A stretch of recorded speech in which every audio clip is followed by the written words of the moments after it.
Bonjour, bonjour Paris et Aubervilliers et Saint-Denis.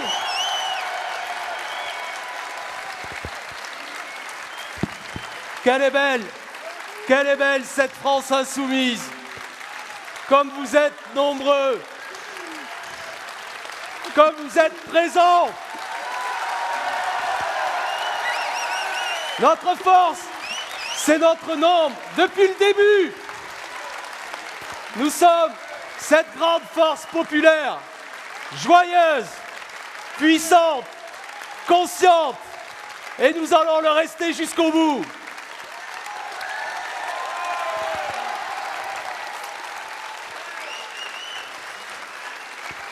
Les amis, on s'est tous retrouvés aujourd'hui pour participer à un moment exceptionnel, à une réunion incroyable de la France insoumise, à une première mondiale. Tous ce matin, vous avez dû ressentir la même curiosité que moi et vous dire, après tout, le monde est entré dans un nouveau millénaire. Il est venu le temps des hologrammes. Cette campagne, ce mouvement, ce sont d'abord des gens qui s'engagent. C'est vous, les insoumises et les insoumis. Et cet après-midi, on met les bouchées doubles, puisqu'on aura un double Jean-Luc. Et puis, nous serons deux pour présenter cette réunion publique. Vous l'avez sûrement déjà vu, déjà entendu, à la radio, à la télé. Il est avec d'autres orateurs nationaux, l'un des porte-paroles de Jean-Luc. Il va peut-être se retrouver au chômage technique si Jean-Luc continue à faire des réunions publiques par hologramme. C'est possible. Il animera avec moi. Aujourd'hui, c'est Alexis Corbière. Elle n'est pas assistante parlementaire confortablement rémunérée, ayant du mal à prouver son activité.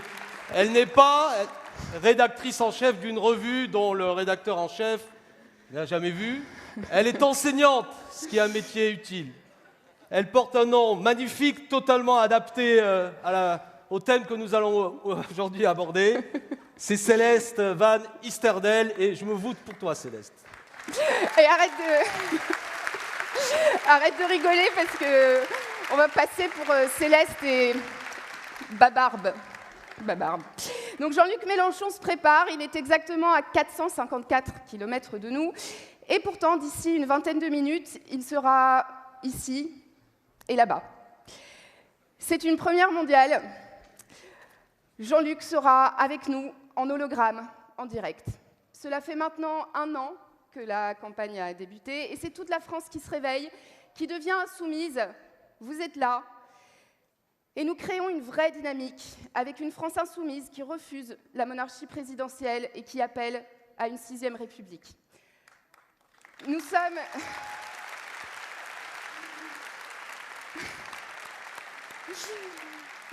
à 77 jours du premier tour de l'élection présidentielle, et lorsqu'on voit la forte mobilisation ici, à Lyon, il y a des centaines et des centaines de mètres de gens qui font la queue dehors, ici, à Lyon.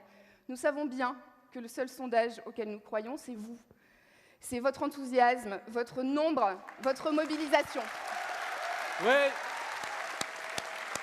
avec 230 000 insoumis à ce jour, 2400 groupes d'appui à travers la France, nous sommes le premier mouvement politique de France, on peut le dire, Céleste.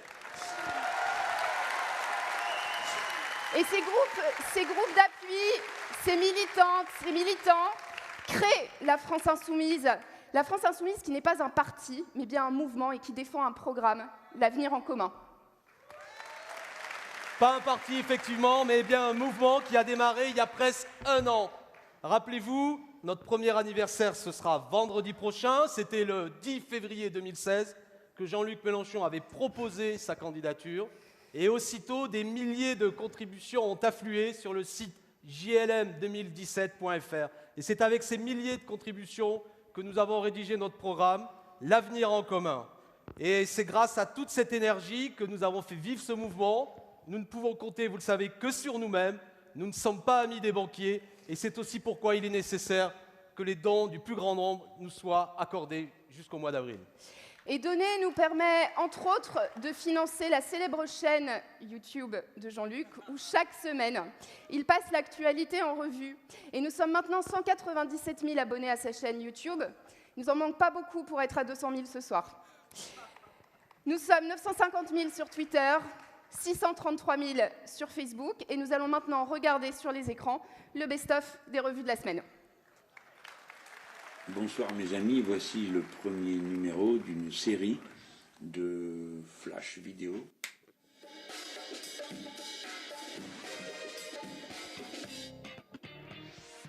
Bon, alors bonjour, me revoilà. Allez, bonjour les gens. Alors bonjour les gens. Bonjour. Alors maintenant, je vais vous parler de Trump. Vous avez vu qu'il y a un référendum qui a eu lieu en Italie. L'affaire de la grâce de Madame Jacqueline Sauvage. Une augmentation de la pauvreté dans le pays. L'élection de Trump aux États-Unis. Le jeu vidéo, il est en train d'entrer dans la dimension 3D. CETA et le traité avec les États-Unis d'Amérique. La mer. Bon, c'est pas une surprise hein, que je parle de la mer. Donc je fais ça avec Lise, qui en ce moment est en train de filmer, et Mathias, qui regarde pendant ce temps-là rien faire. Il fait partie des 4 premiers livres qui ont été offerts à Noël. Alors j'aimerais bien savoir pourquoi parmi les 4 premiers et pas le premier. Hein? Pourquoi? Parce que vous êtes dégonflé. Can't tension the melancholy. Sinon, vous comptez quoi? Sur la primaire, c'est ça le truc? La primaire, mais là, c'est pas des primaires, c'est déprimant leur truc. Yes, we can shun. De l'eau dans les bonnes vibrations. Parfaite. C'est le seul Godot qui purifie l'eau. Et du coup, moi, j'ai eu droit à un cadeau de YouTube que je vous montre. C'est le trophée pour les 100 000.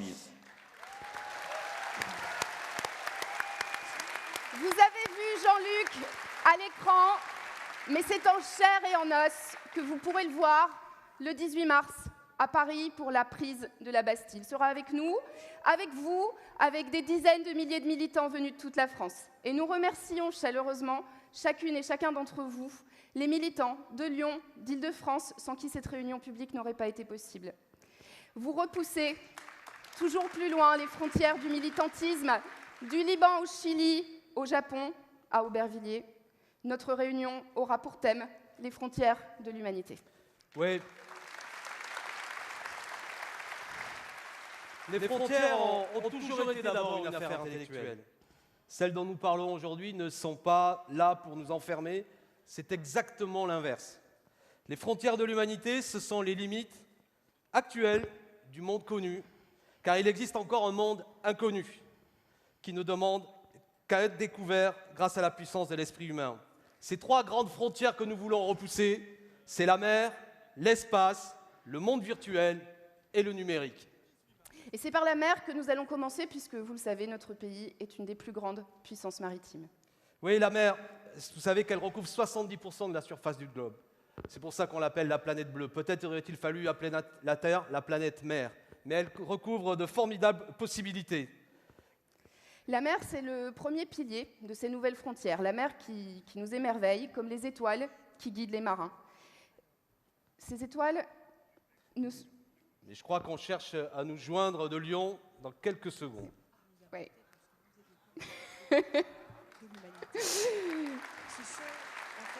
On va assister. Une première mondiale. Il y a beaucoup de monde aussi à Lyon, apparemment. Demande à être découvert. Et c'est précisément le projet, l'ambition. Quand nous parlons de ces frontières, nous parlons en fait d'ouverture. Il va falloir repousser ces encore. frontières. Nous en avons identifié 3. La mer. Alors, on attend quelques secondes. Vous voyez, le timing est là. Vous avez bien vu, on va vous le répéter, il y a une formidable participation. Beaucoup de gens sont encore dehors, et c'est le cas aussi à Lyon. Et dans quelques instants, on va être en liaison avec Charlotte Girard, Guillaume Tatu, qui anime aussi le meeting de Lyon. C'est donc dans quelques instants. Vous savez, j'ai un petit personnage dans la tête qui est en train de me parler. Les 3 frontières de l'humanité, vous l'avez compris, la mer, la terre, le monde numérique, ce monde virtuel. Et l'espace. Et l'espace. Les étoiles. Alors Alors on continue, tout simplement. Alors on continue, très bien. De quoi Donc la mer, le premier pilier. Tout à fait. Le premier pilier...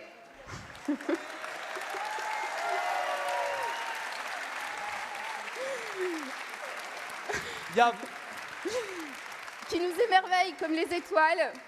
Ces étoiles qui sont des repères pour les marins, mais qui sont aussi des nouvelles frontières que l'on doit dépasser. Oui, Céleste. Vous voyez, on cherche à repousser ces frontières de l'humanité. D'accord. Vous l'avez compris. Voilà. Et bien voilà, les têtes raides. Dans quelques instants.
Merci. Plus fort, on va partir à Paris, on appelle Paris. Tout de suite, puisqu'on va être en duplex de Paris, rejoindre Alexis Corbière et Céleste. Alexis Corbière, le porte-parole de Jean-Luc Mélenchon, et Céleste, une militante comme vous, militante insoumise. Bonjour à tous les deux, comment ça se passe depuis la capitale? À Paris, tout va bien, nous sommes 6000. Les 2 salles sont combles. Des gens font la queue dehors. Il y a énormément d'ambiance et je vous propose qu'on applaudisse jusqu'à ce que Lyon nous entende. Je vous écoute.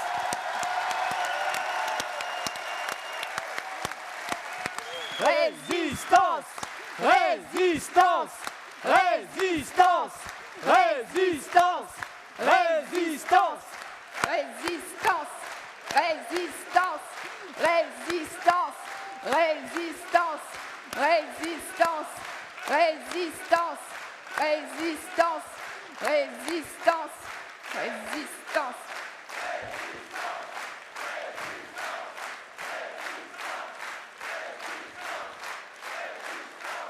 Eh ben, je crois que les Lyonnais aussi sont là.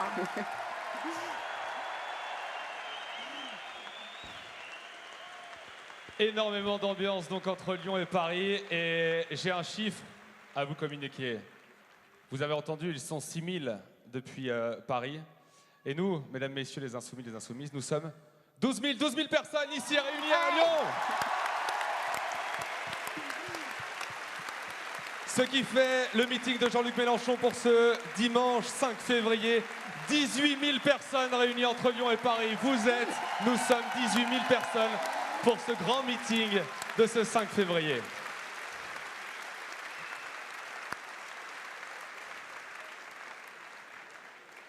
Alors Alexis, Céleste, faites-nous visiter vite fait rapidement les lieux sur place. Comment va se passer l'hologramme de Jean-Luc Mélenchon qui va arriver dans quelques secondes? Alors nous avons une très grande scène avec un voile sur lequel sera donc projeté l'hologramme au centre. Donc c'est très technologique puisque le futur commence aujourd'hui. Là au fond, devant moi, la salle est absolument pleine. Toutes les chaises sont prises. Je vois pas le fond des gradins. Il y a des gens debout. Il y a des gens partout. Et on a énormément de militantes et de militants qui se sont déplacés.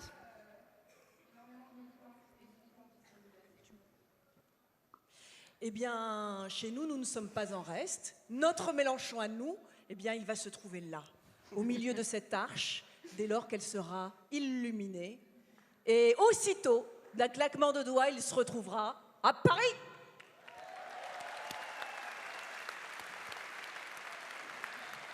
Que cette salle est incroyable, que ce soit à Lyon ou à Paris, je vous assure, la vue qu'on peut avoir ici, on est un petit peu des chanceux parce que vous êtes énormément, j'adore cette vue.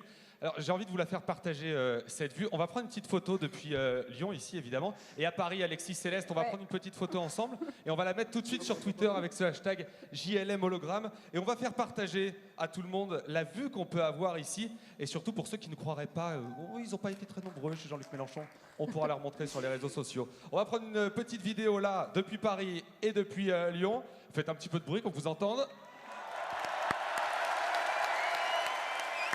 Et voilà, je vais la mettre sur Twitter tout de suite. Hashtag JLM hologramme. JLM hologramme, c'est le hashtag à utiliser cet après-midi, que ce soit à Lyon ou à Paris.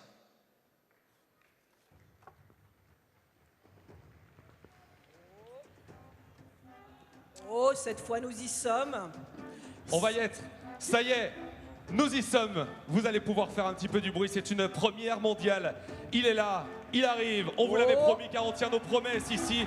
C'est une prouesse technologique qui illustre aussi l'état d'esprit de notre campagne inventive et audacieuse. Voici notre candidat, le candidat de la France Insoumise. Merci d'accueillir et de crier très fort. Voici Jean-Luc Mélenchon.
Salut Elliot. Ça va les filles? Vous avez survécu?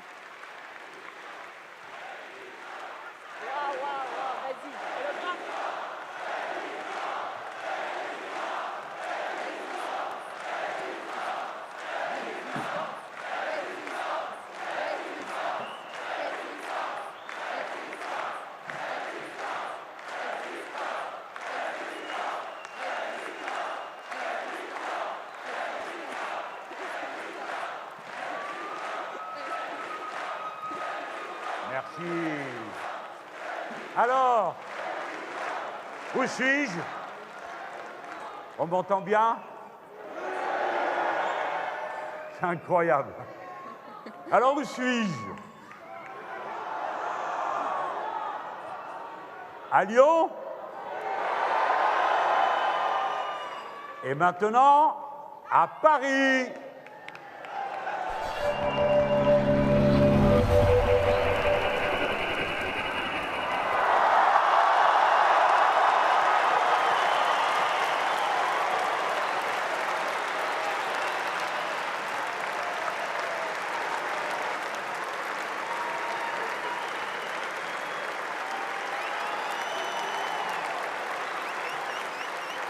C'est une extraordinaire démonstration de force que vous êtes en train de faire.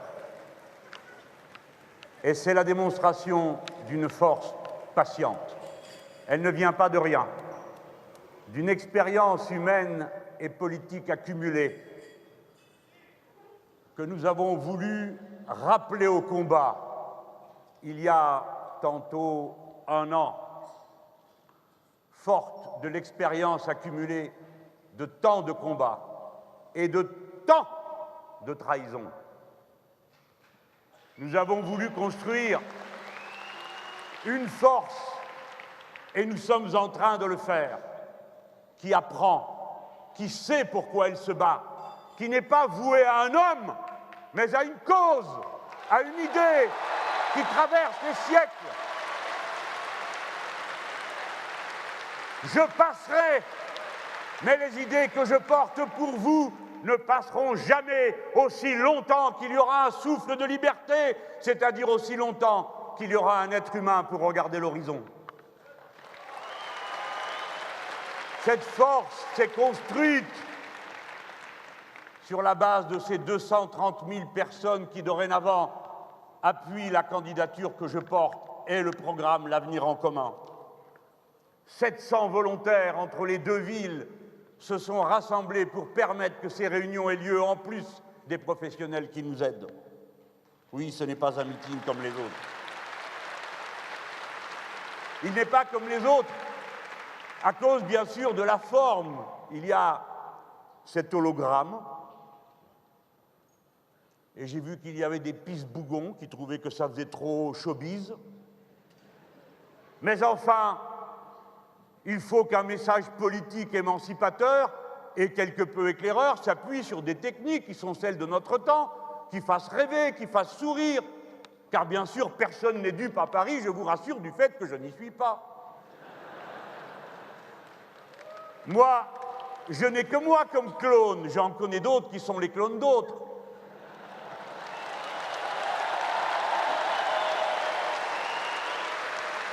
C'est un meeting hors du commun parce qu'il y a un contexte, et le premier de ces contextes, il est local. Vous avez eu dans la même ville les trois familles qui se partagent et se disputent l'adhésion des Français. Cette adhésion que nous essayons de construire de mois en mois, de semaine en semaine, avec des arguments précis. Qui voit-on?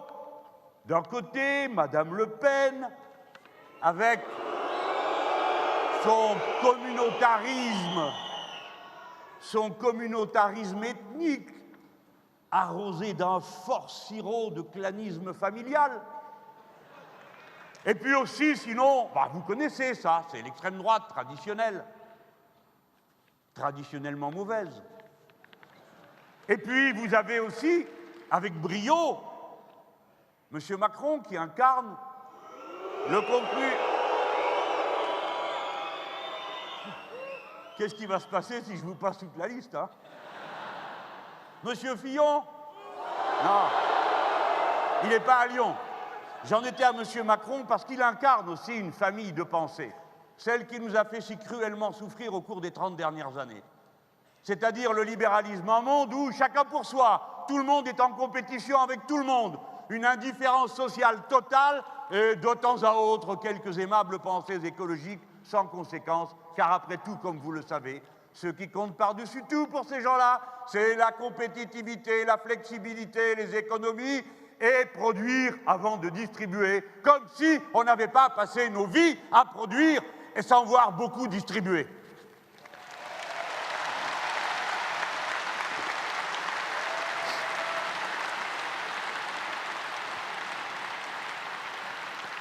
C'est à vous de choisir. Vous allez choisir dans un moment crucial.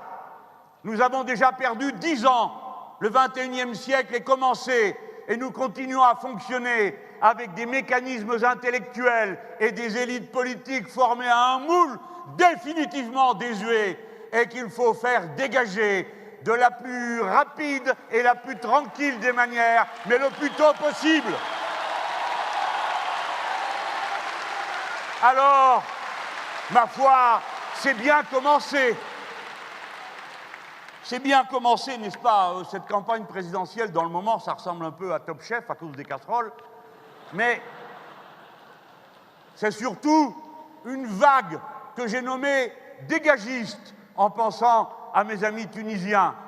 Le dégagisme, ça consiste à les faire dégager. Mais cette vague dégagiste, il s'agit de lui donner un contenu, il s'agit de mobiliser le peuple français, parce que demain, s'il choisit de nous donner les possibilités de décider, alors il faudra assumer, et il faudra l'assumer non pas du dessus par l'action d'un homme et de la poignée de ceux qui l'entourent, mais par l'implication de millions de gens qui, sur leur lieu de travail et partout où ils sont, font vivre la révolution citoyenne dont nous avons besoin.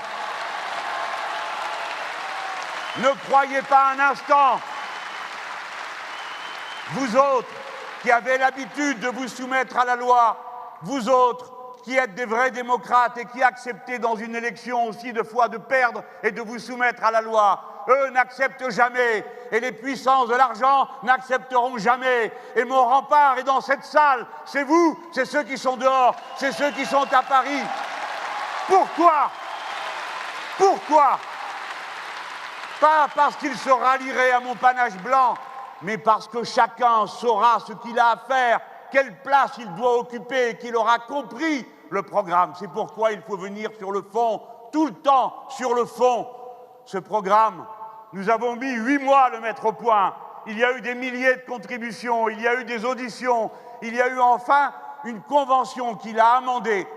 Il consiste en 357 propositions regroupées dans un livre que chacun peut lire, critiquer, amender encore à cette heure. Il se décline en 40 livrets différents suivant les thèmes, car tout ne peut pas être abordé dans un livre de cette nature. Pourquoi est-ce que je vous dis tout ça? Parce que notre rassemblement doit reposer sur de la conscience, de l'éducation, et non pas sur des enthousiasmes soudains, sur des champignons hallucinogènes qui poussent dans la jungle politique, des bulles médiatiques. C'est le prix de l'efficacité. Comment? 78 jours avant l'élection présidentielle, où vous allez vous engager compte tenu de ce qu'est la monarchie présidentielle, qui est déjà passée dans des mains mal assurées. Pendant 10 ans, passant à côté de tout, ou presque. Rappelez-vous que le mandat de 5 ans qui arrive est celui où vont se poser des questions décisives pour l'avenir de notre pays, mais du monde à l'intérieur duquel il prend place. C'est pendant ces 5 ans-là que va venir le prochain traité européen. C'est pendant ces 5 ans-là que va venir le traité de libre commerce avec les États-Unis d'Amérique et le traité de libre commerce avec le Canada, à partir desquels il n'y a plus aucune politique économique indépendante possible. Dans ces conditions, il vous faut choisir avec soin et savoir si vous voulez continuer ou si vous voulez rompre. Et c'est cette rupture qu'incarne le programme L'Avenir en commun. Je trouve incroyable que 78 jours avant qu'ait lieu cette élection, on en soit encore à courir après des gens qui rentrent par une porte, sortent par l'autre, à mesure qu'ils se font dégager et ne laissent derrière eux aucun outil pour qu'on puisse discuter. Où sont leurs programmes? Ça suffit. Donnez-les. Dites ce que vous comptez faire. Pas quelques phrases par-ci, par-là, émaillées de bonnes intentions. Expliquez-nous les articulations de tous ces programmes que nous entendons, qui ne sont pas des programmes, mais des mesures qui sont proposées et qui ne sont articulées avec aucune cohérence.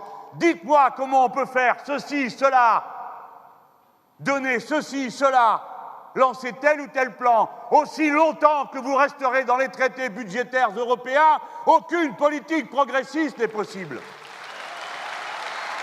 Il faut sortir des traités. C'est la condition préalable du changement. Et bien sûr, il faut le faire dans des conditions qui soient conformes à la vocation de notre patrie, non pas tout seul dans un coin, se sauvant en catimini, mais en expliquant, en négociant, en entraînant.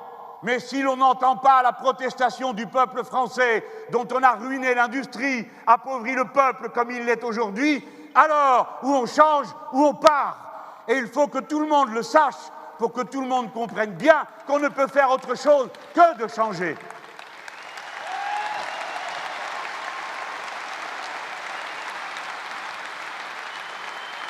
À ceux qui, ayant lu, n'y trouveraient pas encore tout à fait leur compte, je dis, le 19 février prochain, nous passerons 6 heures à décortiquer le chiffrage de notre programme, parce qu'il est très ambitieux, parce qu'il est un changement complet. Vous en connaissez les prémices. D'abord, changer le système de la monarchie présidentielle, j'y viendrai dans un instant. Deuxièmement, procéder à un partage des richesses assez profond pour que le déséquilibre qui s'est accumulé, au terme duquel il y a plus de milliardaires et de millionnaires dans ce pays, tandis qu'il y a 9 millions de pauvres, 148 000 personnes qui n'ont plus d'adresse, 2 millions de personnes qui attendent un logement, et toutes ces choses qui brisent et pourrissent la vie des gens sans aucune raison, alors que la patrie est si riche.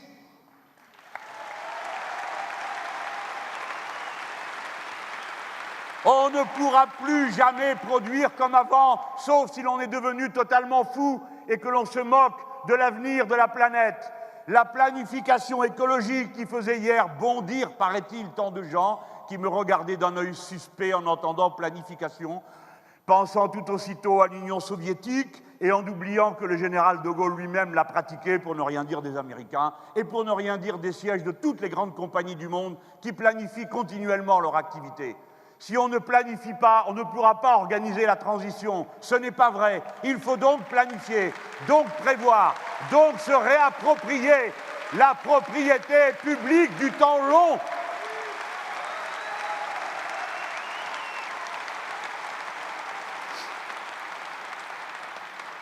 Enfin, et pour ne pas reprendre tout le programme, oui, nous militons pour la paix. Non, nous ne voulons pas de la guerre en Europe.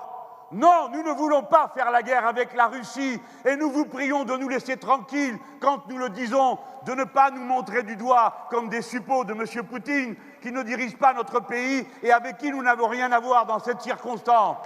Faut-il que je rappelle sans cesse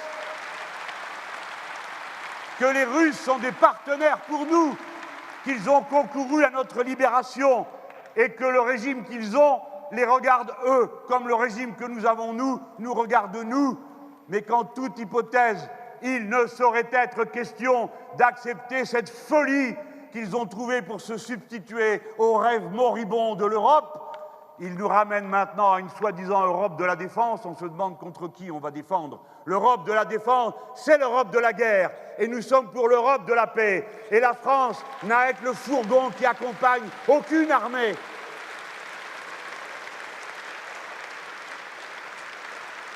Mais en convoquant ce meeting et en vous demandant d'y participer, j'avais à l'esprit que nous allions clore un cycle.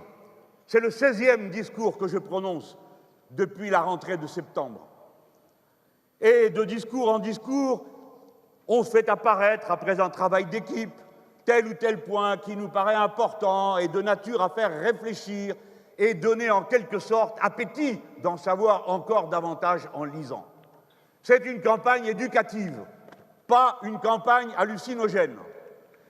Et à présent, je m'étais dit, avant de prendre 5 jours de repos, je vais proposer ce meeting pour parler en regardant très haut au-dessus de l'horizon. Je vous ai parlé à l'instant des grands traits du programme, mais je voudrais vous dire, ces défis que nous avons devant nous, vous les connaissez tous.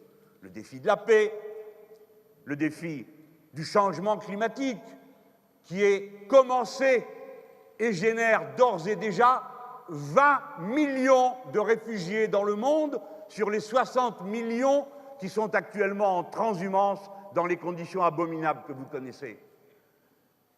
Et puis, c'est le défi d'un partage des richesses absolument inouï, qui est non seulement scandaleux moralement, pour nous autres qui sommes du camp de l'émancipation humaine, mais qui est une entrave à tout développement coordonné de la planète et des êtres humains qui y pullulent, Car vous savez que nous étions à peine 2 milliards en 1950, et nous sommes 7 milliards, et nous sommes bientôt 11, et nous exerçons une pression en même temps qu'une bataille commence à se dessiner pour l'accès aux matières premières, et se déchaîne partout, pendant que nous avons des discussions qui finalement sont subalternes par rapport à ces grands enjeux qui vont modifier de fond en comble l'avenir du siècle qui vient.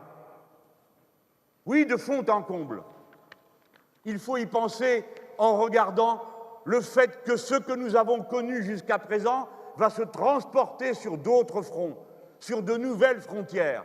La civilisation humaine n'est pas seulement menacée, elle dispose des moyens de surpasser la crise dans laquelle elle est entrée du fait du dérèglement climatique et des autres aspects qui concernent l'écosystème humain, uniquement déréglés par la cupidité, la volonté de s'approprier sans cesse, tout partout, vous le savez comme moi. Eh bien, regardez que cette bataille pour l'appropriation, l'égoïsme, s'est projetée sur de nouvelles frontières. Et l'histoire va vite. La civilisation humaine est en proie à un phénomène que l'on appelle l'accélération de l'histoire. Mais nous en avons tous plus ou moins conscience. Je vous demande de rentrer en vous-même et d'essayer d'évoquer les changements qui sont intervenus dans votre vie, dont vous n'auriez pas eu idée lorsque vous étiez enfant. Ma grand-mère allait au bal monté à Staweli en char-à-banc. Elle a été rapatriée en France dans un avion Caravelle. Elle a pu lire dans le journal que Yuri Gagarin était le premier homme qui avait franchi la frontière de l'espace. Quant à moi, j'ai fait le voyage Paris, ce n'est pas très écologique, mais à l'époque, pour aller à la première COP, numéro 1, j'ai fait le voyage en 4 heures, en 3 heures, de Paris à Rio de Janeiro, dans le Concorde du président Mitterrand. Et j'ai vu partir de Baïkonour le premier cosmonaute français, Jean-Loup Chrétien. L'histoire s'accélère. J'ai écrit un livre dans lequel je disais « Les hommes, les femmes, la civilisation humaine va entrer en mer ». Elle y est. J'ai dit « Comme toujours dans l'histoire des êtres humains, nous nous assemblons au bord de la frontière et nous la passons. » Eh bien, c'est ce qui est en train de se passer au bord de la mer. Et dès lors commence tout de suite une bataille. Et c'est de même avec l'espace. Non, ces questions ne sont pas loin de vous. Ce sont les questions dont vous aurez à connaître dès demain et dont vous connaissez dès aujourd'hui, parce que vous êtes venus ici peut-être avec un GPS et que d'ores et déjà vous êtes reliés à l'espace et aux satellites qui y gravitent. Et puis il s'est produit quelque chose d'encore plus incroyable. D'habitude, on découvrait des continents et on y prenait pied. De quelle manière? Je ne le rappelle pas. Mais on y prenait pied. Cette fois-ci, c'est un continent qui prend pied avec nous, en nous, qui formule, qui reformate nos goûts, nos humeurs, nos désirs. C'est le continent du numérique. Ces frontières-là, les voici. Elles mettent des enjeux considérables, dans lesquels est en cause notre liberté, dans lequel est en cause notre possibilité de partager entre nous réellement tous les bonheurs qui sont possibles d'être partagés et les richesses qu'il est possible de produire. Oui, ces nouvelles frontières de l'humanité, elles font partie de la campagne présidentielle. La France n'est jamais si grande que quand elle se pense comme une composante de l'humanité universelle. Nous ne sommes pas là pour faire des cocoricots sur nos ergots, nous sommes là pour nous penser avec notre niveau de culture, d'éducation, de préparation, notre incroyable richesse accumulée grâce à nos anciens. Nous sommes là pour répondre de nos devoirs devant l'humanité universelle, non pas seulement comme Français, mais en se pensant comme êtres humains.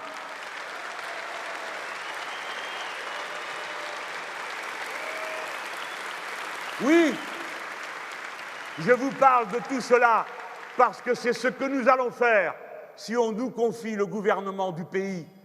Nous allons le faire avec enthousiasme en arrêtant de regarder la pointe de nos chaussures par tous ces gens qui, du matin au soir, passent leur temps à culpabiliser tout le monde, à dire que les travailleurs ne travaillent pas, que la France ne progresse pas, qu'elle est peuplée d'ignorants, que son école ne vaut rien, alors que ce meeting soit aussi un hymne d'amour pour l'histoire de France et pour qui nous sommes, la France, celle des déclarations des droits de l'homme, la France, la fille aînée de la sécurité sociale et de l'école laïque.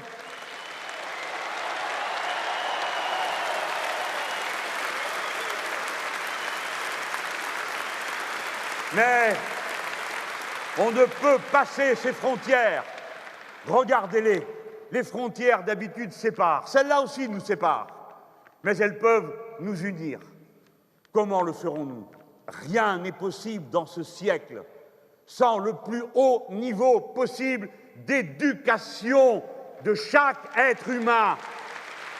L'éducation, c'est le partage du savoir, seule richesse que plus on la partage et plus il y en a, parce que telle est faite l'humanité qu'elle procède par ce qu'on appelle la culture cumulative. C'est ce qui nous distingue de toutes les autres espèces d'animaux, y compris les animaux sociaux. Nous partageons le savoir et nous sommes capables de le transmettre d'une génération à l'autre, d'autant plus facilement que nous avons vaincu les barrières du temps, lorsqu'autrefois le savoir était seulement dans la tête des sages et qu'un jour, M. Gutenberg nous y a aidés, la frontière du temps a été vaincue par l'écrit. Eh bien, pensons-y. On ne peut rien faire sans le savoir. Et le savoir, ce n'est pas seulement le savoir des choses qu'il faut apprendre à l'école, à l'université. Le savoir, c'est une manière d'être un être humain complètement et d'être développé dans tous les aspects de l'être humain. Car le savoir n'est rien sans qu'il y ait avant lui une culture qui formate le cœur, l'esprit, déchaîne l'imagination et donne sans cesse un appétit de savoir plus grand. Il n'y a pas de savoir qui vaille sans culture et sans diffusion et surtout sans créateur. Marche devant nous, dans le cortège de l'histoire humaine, marchent devant nous les poètes, les musiciens, et avec eux, les ouvriers et les ouvrières hautement spécialisés, et tous ceux qui font tourner la maison du matin au soir. Alors, Madame Le Pen, qui a bien pu vous donner une idée pareille? Et comment avez-vous fait pour la croire et la penser utile? De dire on n'enseignera pas les enfants des étrangers qui sont présents sur notre sol. Qui peut croire qu'une société devient meilleure en augmentant la quantité d'ignorance qu'elle contient? Eh bien, ça n'est qu'une ignorante qui peut le croire.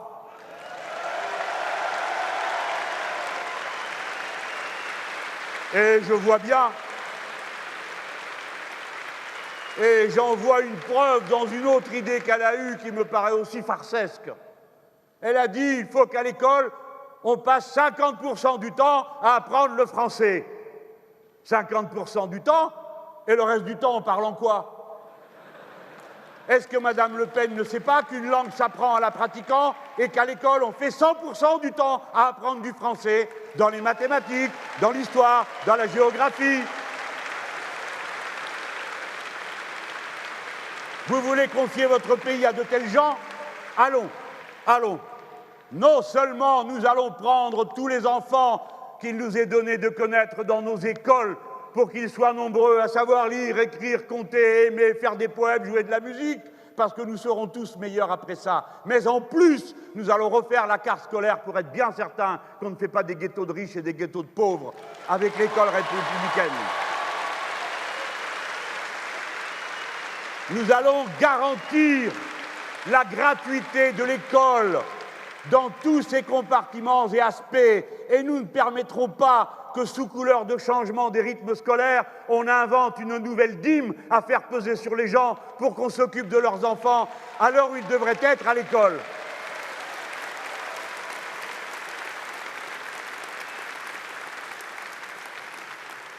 C'est pas tout. En plus, nous ferons l'école de 3 à 18 ans, parce que nous avons besoin d'apprentissage sérieux et en profondeur. Et plus tôt un enfant est scolarisé, plus tôt il est socialisé, ce qui ne veut pas dire qu'on lui bourre la tête avec les idées socialistes, mais qu'on l'intègre dans la communauté humaine.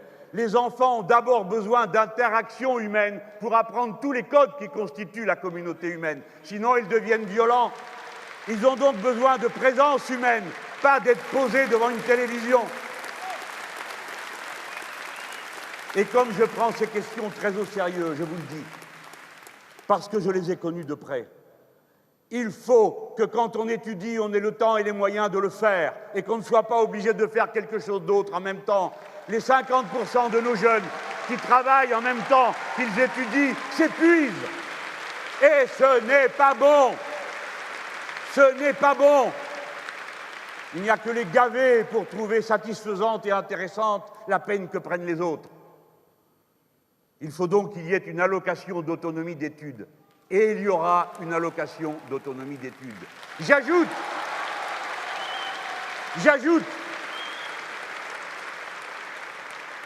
que pour ce qui concerne les enseignements professionnels, où il apparaît que souvent la moyenne d'âge est un petit peu plus élevée que dans les autres enseignements, eh bien, je veux que cesse ce fait que jusqu'à 100% d'une classe d'âge, jusqu'à 100% d'une promotion, soient contraints de travailler tous les soirs en même temps qu'ils étudient et tous les week-ends. C'est la raison pour laquelle cette allocation d'études sera servie dès l'âge de 16 ans dans l'enseignement professionnel. Ah ah! Voilà qui va un peu changer la répartition des rôles sociaux dans ce pays. Il nous faut, mes amis, 60 000 profs enseignants de toutes sortes de plus pour rattraper les postes qu'a détruit Sarkozy, pour rattraper ceux que n'a pas reconstitué François Hollande. Et vous savez, je ne vais pas me contenter de vous dire ça.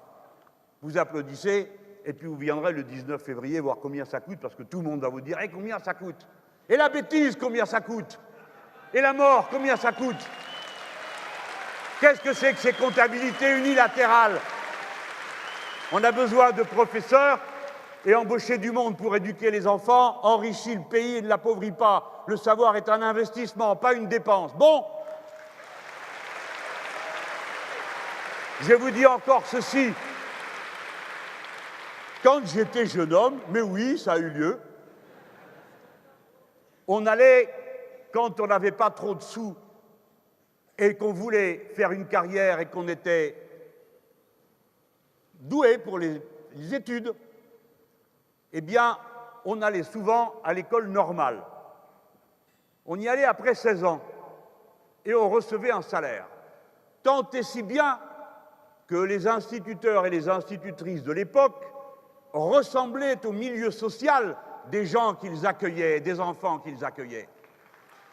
Tandis que quand on est avec une exigence que je comprends, sans la partager toujours, d'avoir Bac plus 5 pour pouvoir devenir professeur, eh bien je sais une chose, c'est qu'il faut que les familles aient les moyens de consacrer une part importante de revenus à faire vivre un jeune jusqu'à Bac plus 5 pour pouvoir devenir professeur. Eh bien moi, je vous propose de recommencer le système du pré-recrutement.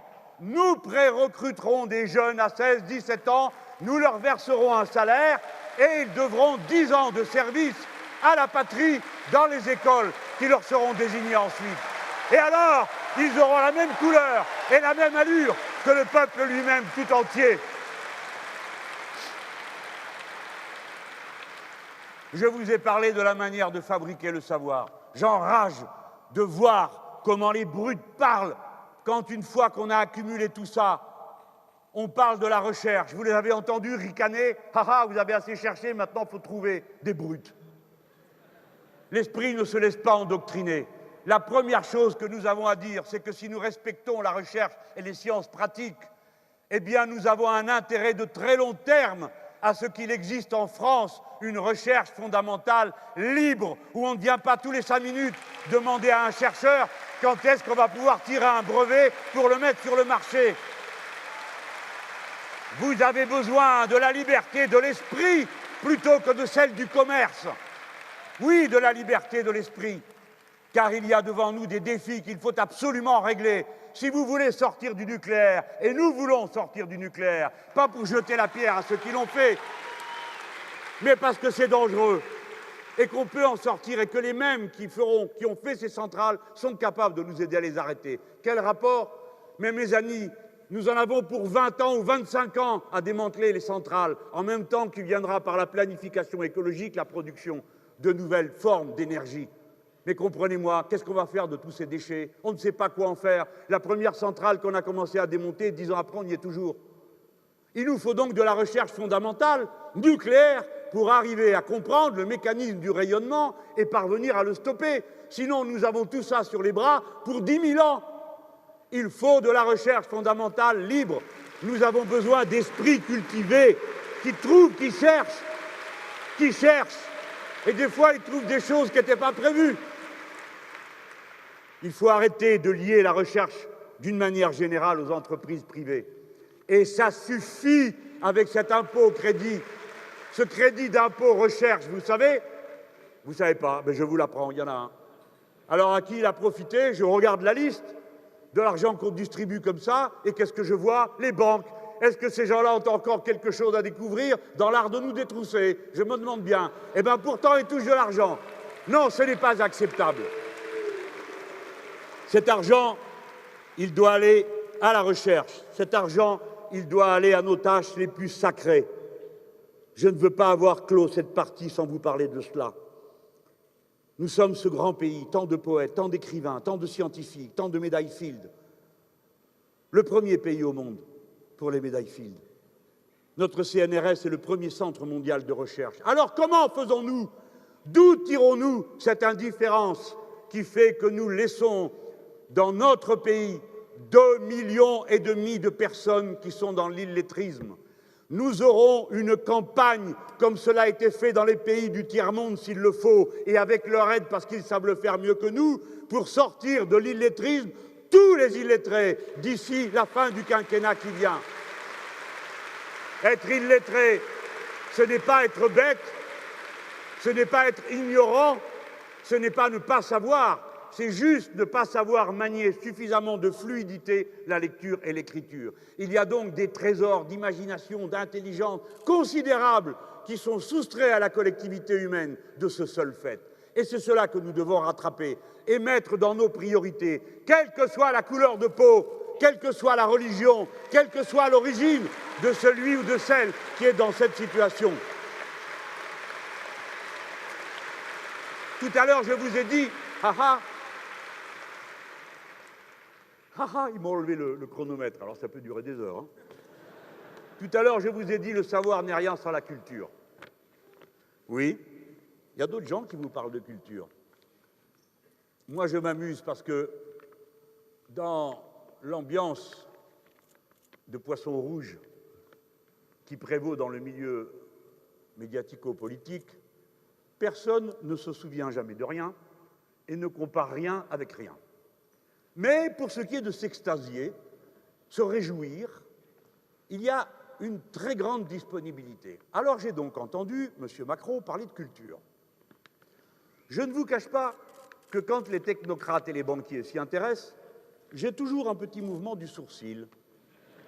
Qu'est-ce qu'ils vont bien pouvoir trouver pour empoisonner la vie des gens et leur faire les poches? Eh bien, il a proposé quelque chose qui me paraît remarquable pour un libéral qui ne croit pas à la puissance de l'État comme nous. Il a proposé qu'à votre 18e anniversaire, ce n'est pas des magots, hein, vous recevrez un cadeau d'anniversaire de l'État, un chèque de 500 € pour faire de la consommation culturelle. Je ne sais pas à combien ils se sont mis pour trouver ça. Et attendez, il leur manque juste une maille du raisonnement. À mon tour de ricaner, quand eux nous disent « il faut produire avant de distribuer », comme si on n'avait jamais rien produit dans ce pays et qu'on se préparait à le faire, sous l'injonction de ces messieurs les importants. À mon tour de ricaner et de dire « avant de distribuer des chèques pour consommer de la culture, il faut d'abord la produire ». Et la culture,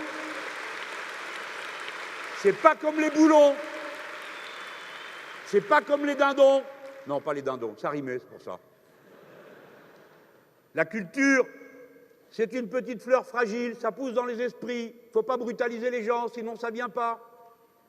Et pour qu'il y ait quelque chose qui vienne, il faut d'abord qu'on en ait mis beaucoup. Il faut avoir d'abord beaucoup entendu de musique, d'abord avoir vu des pièces de théâtre, d'abord avoir lu des livres, d'abord avoir regardé des statues, etc., etc., etc., etc. Avant la diffusion, qui est très importante, il y a la création. Et maintenant, je vais révéler à ces gens une autre chose qui a une très grande importance. La création ne tombe pas du ciel. Il faut que des gens créent. Et pour cela, il faut qu'ils puissent vivre dignement. Et par conséquent, la première tâche d'une politique culturelle, ça consiste à faire en sorte que les créateurs puissent vivre dignement. Il faut arrêter de menacer les créateurs qui sont dans le statut d'intermittent du spectacle en les menaçant sans arrêt de leur retirer leur statut. Au contraire, il faut s'en inspirer pour imaginer ce que pourrait être le statut de créateur indépendant dans d'autres branches de la création artistique, l'écriture, la bande dessinée, que sais-je encore. Et voilà pourquoi, comme tout ça coûte des sous, comme vous le savez, et qu'il faut toujours répondre à la question « combien ça coûte ?», il y en a qui ne se la posent pas, hein, parce que l'autre, 500 € par tête de pipe pour un cadeau d'anniversaire par l'État, ça n'a pas l'air de le troubler. Vous me direz, si à l'autre bout, il n'y a que les majors, des grandes compagnies qui produisent des CD et le reste, parfois, ça reste en circuit fermé entre eux. Mais comme nous, on s'en fait une autre idée, évidemment, on voit la chose différemment. J'ai d'ailleurs vu une autre trouvaille qu'il a fait, je l'ai trouvé extraordinaire dans ses obsessions, cet homme. Il dit, il faut lire. Ah ben très bien. Alors donc, il faut ouvrir les bibliothèques le samedi et le dimanche. Le samedi. Mais c'est déjà le cas. Donc c'est juste pour aller faire bosser les gens le dimanche. Parce qu'à la bibliothèque, il y a des bibliothécaires dedans. Et s'il n'y a pas de bibliothécaire, il n'y a pas de bibliothèque. Il n'y avait pas pensé. Quand ça les prend, ça les lâche pas. Celui-là, il a pourri la vie de milliers de gens avec sa participation à la loi El Khomri. Il a pourri la vie de milliers de gens avec tout ce qu'il a pu inventer sur l'ubérisation. Et bien maintenant, il rajoute une catégorie qui, j'en suis sûr, va militer avec nous, les bibliothécaires.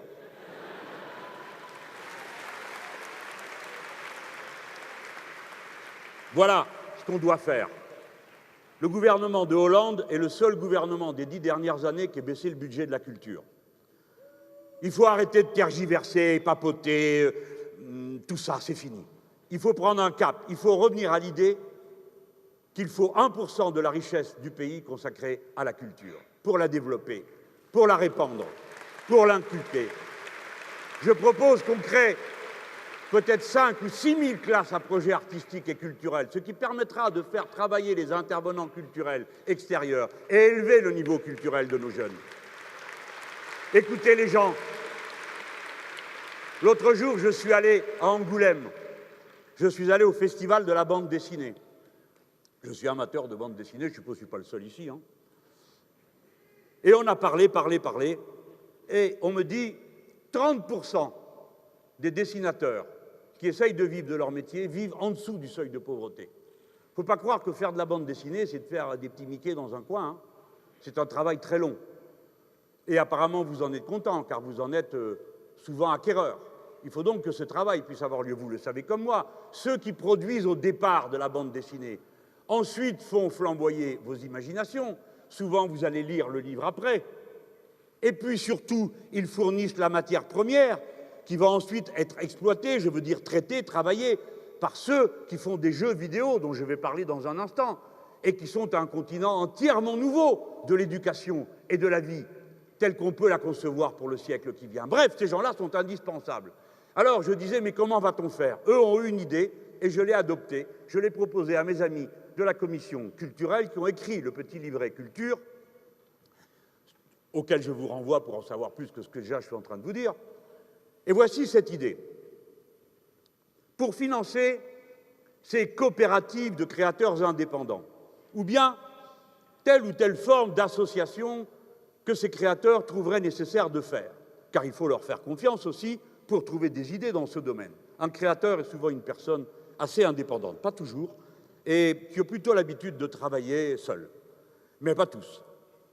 Par conséquent, il faut respecter ça. Ce n'est pas à nous d'arriver avec nos chaussures cloutées en disant on va faire comme ci, on va faire comme ça, toi tu fais comme ça. Non. Il faut que ça bourgeonne de soi-même. Mais la réserve et la source, la voici. Je vous la propose ce soir, cet après-midi, pour la première fois.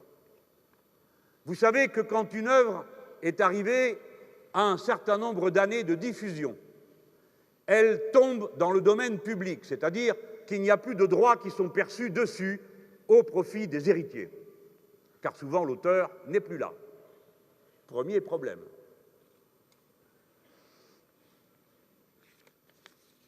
Vous attendez la suite, hein?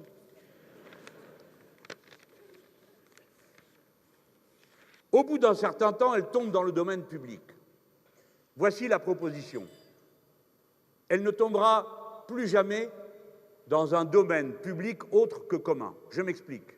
Sur ces œuvres sur lesquelles on ne perçoit plus de droits tels qu'ils sont aujourd'hui conçus, liés au droit de la propriété intellectuelle. Lorsqu'on aura passé le délai, 30 ans, 40 ans, 70 ans, d'après l'Union européenne, qui veut à tout prix que les éditeurs puissent, quelle que soit l'édition, ramasser le plus longtemps possible, le plus possible. Eh bien, on mettrait les mêmes droits qu'avant, ou un peu moins, et ces droits seraient versés à une caisse qui alimenterait la situation sociale des créateurs. Cela s'appelle socialiser le domaine public de la création. Tout le monde a compris? Combien ça coûte? Et ça permet à des milliers de gens de vivre, et en particulier de financer la retraite des créateurs. C'est très important parce que pourquoi cette sécurité à laquelle chacun d'entre nous aspire, qui m'a conduit avec les amis à prévoir cette idée d'une sécurité sociale intégrale qui prendrait en charge 100% des remboursements de santé, qui prévoit qu'à 60 ans, au bout de 40 annuités, on puisse tous partir en retraite. Pourquoi l'élite humaine qui réjouit nos cœurs et alimente nos esprits, elle, serait condamnée à la misère dès lors qu'elle ne serait plus en état de pourvoir à ses besoins par ses créations? On peut aller plus loin si on veut. Vous savez qui est-ce qui a trouvé cette idée? Il y a un droit d'auteur. Non, ce n'est pas Karl Marx. Victor Hugo, mes amis, le grand Victor Hugo. Alors on lui disait, mais monsieur Hugo, qu'est-ce que vous êtes en train de faire? Vous attentez à la propriété? Et Hugo disait, mais la propriété de qui, je vous prie? Tant que l'auteur est vivant, il touche ses droits. S'il n'y est plus, on dit, ben justement, s'il n'y est plus. Et Victor Hugo va plus loin que la mesure telle que je viens de vous la présenter. Mais je donne une marge de manœuvre, j'ai déjà la réputation de tout prendre. La marge de manœuvre, la voici. C'est de prendre les droits sur les œuvres dès lors que l'auteur n'y est plus. Car quelle est la légitimité à hériter d'une œuvre? Allez, on peut imaginer que ce soit au conjoint survivant. Mais quelle est la légitimité à hériter d'une œuvre? D'après Victor Hugo, il n'y en a pas. Et voici ce qu'il dit. L'héritier du sang est l'héritier du sang. Il parlait des écrivains. L'écrivain, en tant qu'écrivain, n'a qu'un héritier. C'est l'héritier de l'esprit. C'est l'esprit humain. C'est le domaine public. Voilà la vérité absolue.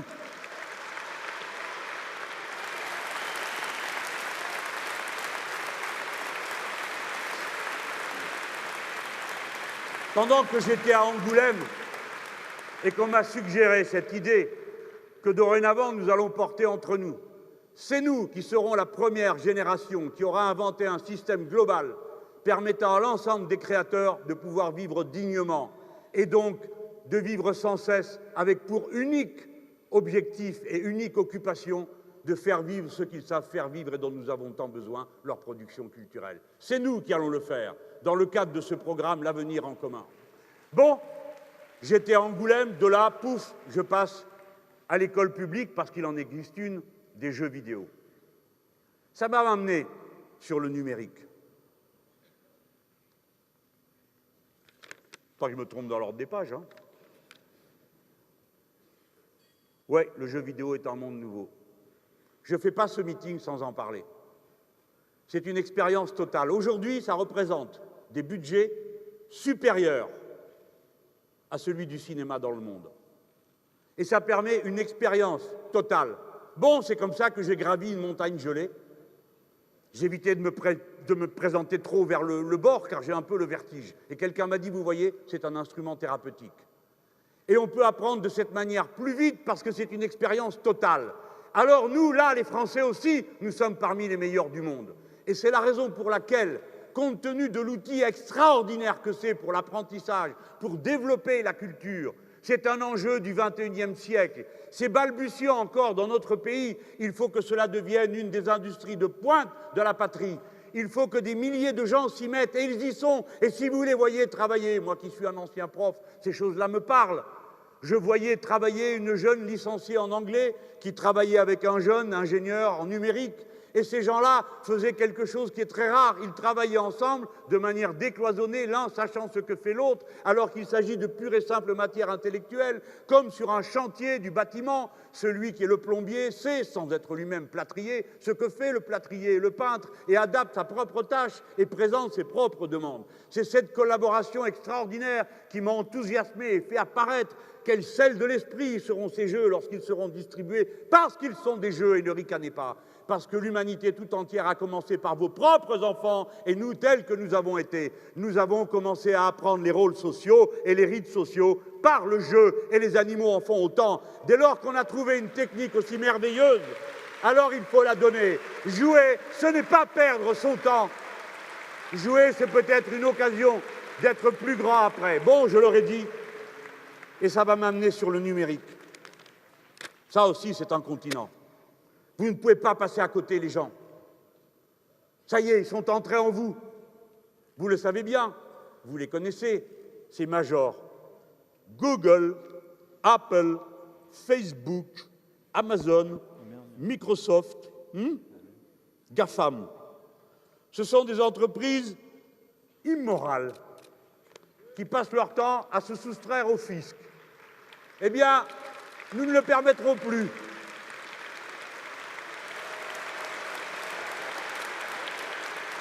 Nombre d'entre elles sont des entreprises antisociales, parce que ce sont par les plateformes que l'on détricote le droit du travail et qu'on ubérise toute la société, ce qui, paraît-il, est un idéal pour les jeunes gens pétaradants du type de notre jeune banquier. Non, nous ne permettrons pas que les plateformes détruisent tous les métiers et renvoient chaque personne à devenir un travailleur à la tâche, comme elle l'était au Moyen Âge. Les solidarités ouvrières et salariales doivent être protégées. Et puisqu'il paraît que maintenant, tout le monde veut abolir la loi El Khomri, j'ai bien dit tout le monde, y compris le candidat socialiste, je me demande ce qui retient le gouvernement, lui aussi composé de socialistes, de l'abroger avant de s'en aller. Parce que c'est dans cette loi qu'un amendement présenté par des députés PS a permis que les plateformes ne soient pas obligées de requalifier en contrat à durée indéterminée les gens qu'elles font travailler, alors que dans de nombreux cas, la coalition des ubérisés, passé le premier moment d'hallucination, d'après laquelle on peut dire « Ah, c'est bien, j'ai plus de patron ». Et comme l'a dit un ami, « Bah oui, t'as plus de patron, il est dans ta poche, c'est ton téléphone ». Et tu travailles, des heures et des heures et des heures, parce que tu es jeune et que tu penses que c'est sans fin l'énergie qui est en toi. Mais le moment vient, quand tu as fait tant d'heures, que tu finis par tomber de la bicyclette, parce que tu finis par avoir un accident avec ta voiture, etc., etc. L'ubérisation est un leurre, même si la collaboration par les plateformes peut être utile, elle ne doit pas détruire les métiers, les professions, la juste rémunération, car la paye n'est pas un luxe, la cotisation sociale n'est pas une faveur, c'est une nécessité de la vie humaine. Nous devons tous cotiser pour pouvoir tous, selon nos moyens, participer à ce que chacun reçoive, le moment venu, selon ses besoins. Ah, ce nouveau continent, vous devez vous en préoccuper, vous devez y penser. Non, ça n'est pas un à côté, non, ça n'est pas une question pour les bobos, les pauvres bobos. Non, ce numérique qui envahit tout, ne me dites pas que vous ne le savez pas, parce que comme salarié, vous en êtes déjà à demander le droit à la déconnexion, alors que pour l'instant, ça passe pour une faveur. Le droit à la déconnexion, ça veut dire, mais poser une bonne fois ce fichu smartphone de côté et ne pas attendre sans cesse d'y rendre des comptes tout le temps, du matin au soir, la nuit, le jour, pour prouver que vous êtes là, pétaradant d'enthousiasme, compétitif, flexible et occupé par votre tâche. Le droit à la déconnexion doit être établi parce que pour l'instant, il est devenu une faveur. Alors, bon, ce n'est pas vrai qu'on soit obligé d'être envahi. Oui, c'est une invasion sur nos goûts, sur nos mœurs, sur nos liens, sur nos listes d'amis.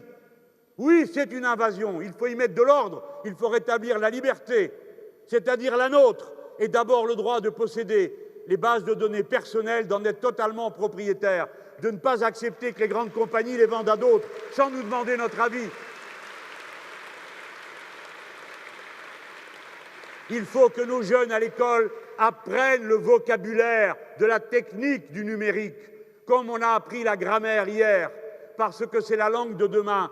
Il faut qu'ils apprennent les techniques qui permettent le numérique de fonctionner. Mais surtout, par-dessus tout, les gens, il faut absolument tout le temps qu'ils apprennent à avoir le recul critique par rapport à ce qu'ils voient, qu'ils ne se laissent pas halluciner, embobiner, entortiller. Nous avons une autre idée, nous, elle porte un nom, ça s'appelle le numérique en commun. Protection des données privées, neutralité du net. Vous ne le savez peut-être pas, mais demain, c'est ça qui se trame. Certains disent, comme je paye, on accédera plus vite à moi, et les autres, vous attendrez, vous prendrez la file. La neutralité du net consiste à interdire cette pratique. Et nous, nous devons l'interdire si nous voulons qu'il y ait une véritable égalité d'accès et de production et de diffusion de tous ceux qui ont à diffuser et à produire. Ces questions vont occuper tout le siècle. Ce sont les questions déterminantes pour vos métiers, vos vies, votre manière de regarder vos voisins, vos amis. Tout ça est dans la machine, tout ça est parti dans le grand tourbillon. Il est temps d'y mettre de l'ordre, il est temps d'y mettre de la loi, il est temps de vérifier ce qui se passe et de rétablir votre souveraineté, la vôtre personnelle, sur vos droits en tant que personne, mais aussi la souveraineté de l'État. Si nous emportons cette élection, j'annonce à Microsoft qu'ils peuvent passer par-dessus bord tous leurs programmes de travail commun avec l'éducation nationale, car nous ne laisserons pas Microsoft bourrer la tête de nos gosses. Je leur annonce qu'il n'y aura plus un seul logiciel Microsoft dans un seul des instruments de l'indépendance de la France, c'est-à-dire ni dans ses armements, ni dans aucun de ses moyens de télécommunication, puisque ce gouvernement a été assez absurde pour confier à M. Trump un droit de regard sur ce que nous faisons. Oui, parce que c'est de ça dont on parle. Il faut qu'existe ce domaine public de l'Internet, ce domaine public des savoirs. Ne laissons pas les grandes majors s'approprier tout ce qui est disponible, les droits dont je vous parlais tout à l'heure, ces œuvres qui sont tombées dans le domaine public. Voilà la nouvelle version de la liberté, de l'égalité et de la fraternité. Ce continent numérique doit être rendu au peuple parce qu'il lui appartient, parce que c'est lui qui l'a créé, parce que c'est lui qui le fait vivre, parce que c'est lui qui l'entretient, et assez de l'ordre globalitaire qui prétend rentrer dans nos têtes pour nous dire ce que nous devons faire. Évidemment que ça passe par les logiciels libres, et que nous le développerons, ça va de soi. Pourquoi les administrations de l'État ne sont-elles pas en tête sur ce sujet? Bon, maintenant, vous le savez tous, vous ne pouvez pas vivre sans accès à Internet. Progressivement, on vous dit ceci est dématérialisé, cela est dématérialisé. Et plein de gens sont là ne sachant que faire, parce qu'ils ne savent pas eux-mêmes comment on fait fonctionner tout ça. Il faut donc qu'il y ait des points d'accès public qui rendent possible cette connexion. Et puis, il faut que cette connexion soit possible partout. Et pour ça, il faut que les satellites prennent le relais de la fibre et des rayonnements qui ont transformé ce monde en une espèce d'immense grille-pain dans lequel nous circulons entre des ondes sans savoir ce que nous allons devenir après ce traitement. Ces satellites m'amènent au domaine de l'espace. Pourquoi? Vous ne le savez même pas. Est-ce que vous le savez que vous êtes le deuxième peuple au monde pour ce qui est de la contribution individuelle par vos impôts à l'économie de l'espace? C'est vous, les Français. Vous savez, les bons à rien, qui n'ont jamais d'idées, qui ne sont jamais assez flexibles, etc., etc. C'est vous. Nous sommes donc une puissance intellectuelle d'abord, et puis aussi une puissance matérielle. La moitié des emplois liés à l'espace qui existent en Europe sont en France. Par conséquent, cela nous crée des devoirs, des responsabilités et d'immenses espérances, parce que nous sommes en état de faire tout ce qui est nécessaire de faire pour le XXIe siècle. À condition qu'on nous le laisse. Parce que c'est le peuple qui a financé les fusées au départ, quand tout le monde disait que ce n'était pas possible d'en faire. De la même manière que c'est lui qui a financé les machines à tisser des câbles sous la mer pour passer les signaux dont je vous parlais tout à l'heure pour le numérique. Et qui c'est qui a vendu Alcatel-Lucent, qui avait l'unique compagnie dont on disposait pour poser ces câbles sous-marins? Monsieur Macron, qui vient maintenant nous expliquer ce qu'on doit faire. Tous ces gens ont tout gaspillé. Qui a privatisé ce qu'il restait de public dans Ariane Espace? Monsieur Macron, qui vient nous dire maintenant ce qu'on doit faire. Oui, ben vous pouvez. Parce que c'est vraiment beaucoup de mauvais coups pour un seul homme. Beaucoup de recul par rapport au XXIe siècle, à ces gens qui viennent nous donner des leçons de modernité et qui sont incapables de rendre des comptes sur ce qu'est la modernité réelle, ce dont je viens de parler jusqu'à présent, qui constitue l'avenir du pays, son potentiel, la capacité que nous aurons à donner un monde différent à nos enfants, et bien plus enthousiasmant que celui que nous avons connu. Car si souvent on enchaîne le récit des choses qui ne vont pas, pensons aussi à cette splendeur de l'esprit qui permet de conquérir, d'explorer, de visiter, de savoir. Alors nous allons prendre notre responsabilité.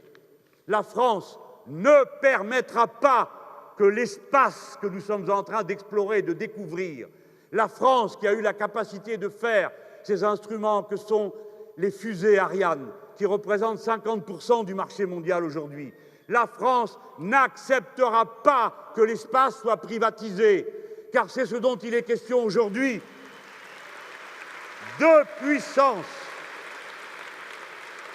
puissances spatiales ont décidé qu'il était possible, contrairement aux accords que l'on a jusqu'à présent sur l'espace, qui dit que l'espace est un bien commun à toute l'humanité. Et c'est pourquoi cet espace nous rapproche. Deux grandes puissances ont décidé qu'on pouvait s'approprier, dès lors qu'on y arrivait les premiers, les ressources qui se trouvent sur les planètes et sur les astéroïdes. Quelles sont ces deux grandes puissances spatiales? Les États-Unis d'Amérique, qui ont décidé, vous savez comment ils font, quand ils décident pour eux-mêmes, tous les autres sont priés de se mettre au pas. Et de toute façon, que vous soyez d'accord ou pas, dès qu'ils arriveront quelque part et qu'ils auront pris quelque chose, ils considéreront que c'est à eux. Posez-vous des questions de savoir pourquoi ils ont été fichus leur fichu drapeau sur la Lune la dernière fois qu'ils y sont allés. Ils n'y sont pas retournés depuis. Mais il y a une autre grande puissance spatiale qui a décidé d'émanciper toutes les compagnies qui iraient dans l'espace et trouveraient quelque chose à exploiter. Cette grande puissance spatiale, c'est le duché du Luxembourg. Et elle a décidé d'exonérer d'impôts et de faciliter la vie fiscale aux compagnies qui feraient ça. Vous avez eu le bon goût de sourire. Oui, mais franchement, ça commence à faire beaucoup. Beaucoup. D'avoir pour président de la Commission européenne un homme qui a organisé le trucage fiscal pendant des années dans tout le continent européen, a vécu sur le dos de tous les autres, et maintenant je découvre, oui, vous pouvez, je découvre qu'il veut aussi faire ça. Bon, nous avons une responsabilité, je l'ai dit.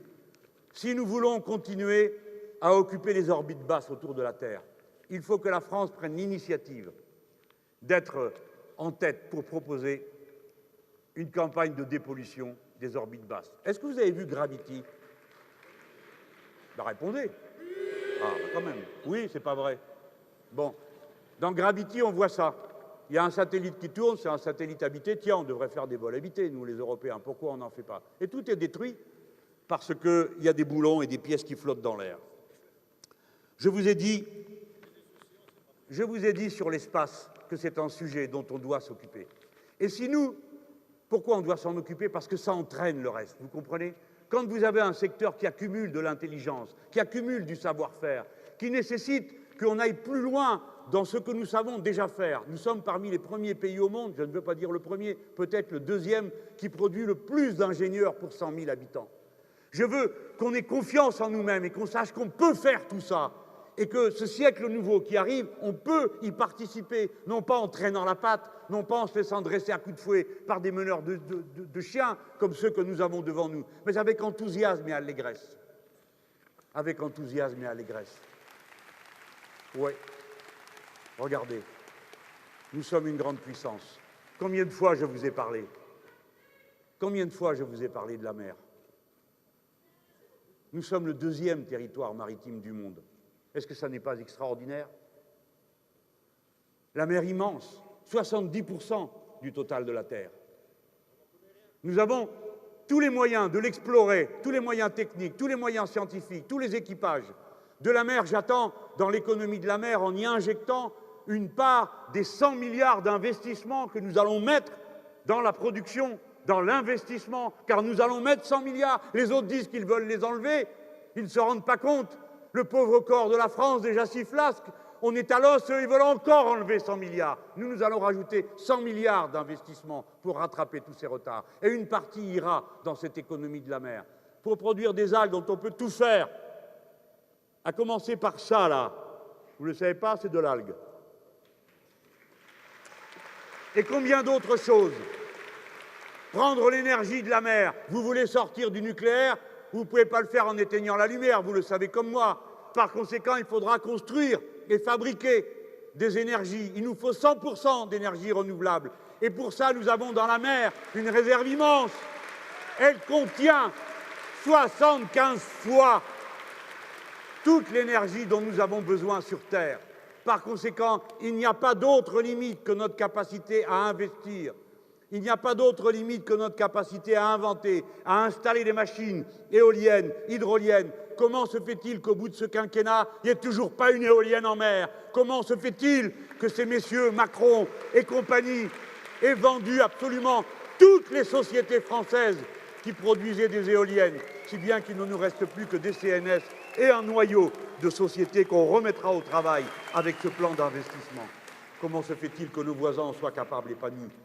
Pourtant, il faut que d'ici à 2030, nous ayons l'équivalent de 15 réacteurs nucléaires. L'équivalent de 15 réacteurs nucléaires par l'énergie que nous tirerons de la mer. Ce sont des milliers et des milliers d'emplois à la clé. Il y a aujourd'hui 300 000 personnes qui travaillent dans l'économie de la mer. Nous avons discuté avec le cluster maritime, qui est composé de gens dont beaucoup ne sont pas du tout de mon avis, mais assez, beaucoup, je veux dire tous, hein, mais qui sont d'accord sur un point. Si on s'y met, ce sont 300 à 400 000 emplois de plus qui peuvent venir. Par cela même qu'on aura décidé de faire ces investissements. Voilà une démonstration qui vous montre comment on peut faire vivre l'économie de demain sans continuer à assassiner à petits pas la planète, mais au contraire en lui permettant de se reconstituer. La France doit montrer l'exemple. Elle doit être à la tête, à l'initiative, pleine d'imagination. Elle vient de produire, vous le verrez le 30 mars prochain, un document qui est l'équivalent de l'encyclopédie de Diderot au XVIIIe siècle, qui avait tant révolutionné les esprits. Elle va produire un document qui s'appelle les Océanides. On a mis 278 chercheurs du monde entier, de toutes les sciences, les techniques, des sciences humaines aux sciences les plus dures, comme on dit, des archéologues, des paléologues, des anthropologues, et ils ont étudié, tenez-vous bien, l'histoire de 5 millénaires sur les 5 continents pour déterminer la place que la navigation et la mer a occupée dans le développement de la civilisation humaine. Gloire à l'esprit humain, gloire à nos chercheurs, à tous ceux qui savent faire ce travail et nous projeter et nous permettre de vivre demain bien mieux encore qu'on a vécu aujourd'hui grâce à ces inventions. La France doit être à la tête des missions partout lorsqu'on veut améliorer la situation. C'est à nous de proposer une campagne internationale de dépollution des océans pour y retirer cette masse abominable de plastique qui pullule et qui empoisonne toutes les créatures vivantes. Combien de temps allons-nous supporter ça?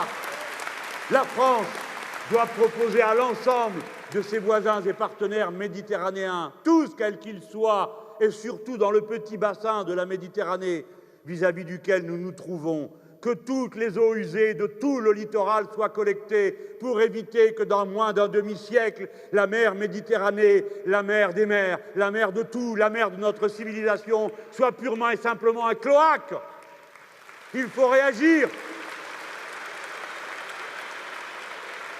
Assez de déversement.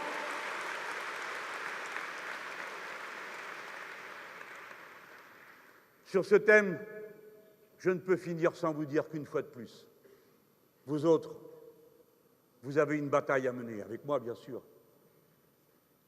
C'est contre la privatisation. Vous ne le savez pas. Il y a une autorité qui répartit le droit de sonder le fond des mers.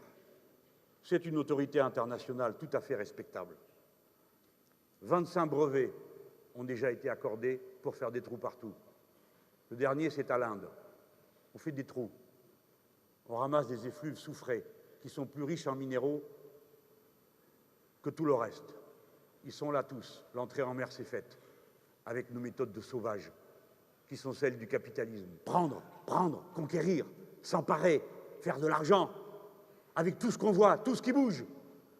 Il nous faut absolument qu'un tribunal écologique international soit disponible pour que lorsqu'une plainte veut être déposée, elle puisse l'être auprès de quelqu'un.